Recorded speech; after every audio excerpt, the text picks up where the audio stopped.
Our April 2021 cocktail of the month is a pink gin spritz.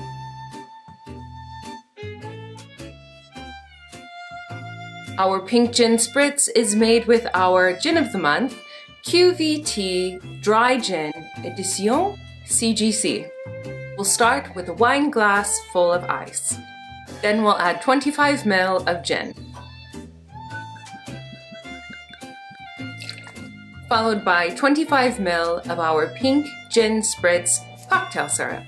You can find the large format of this syrup on our online shop, craftginclub.co.uk. We'll top it all up with 100 ml of the London Essence Company soda water.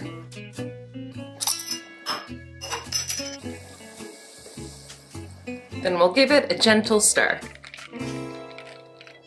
We'll garnish with fresh grapefruit.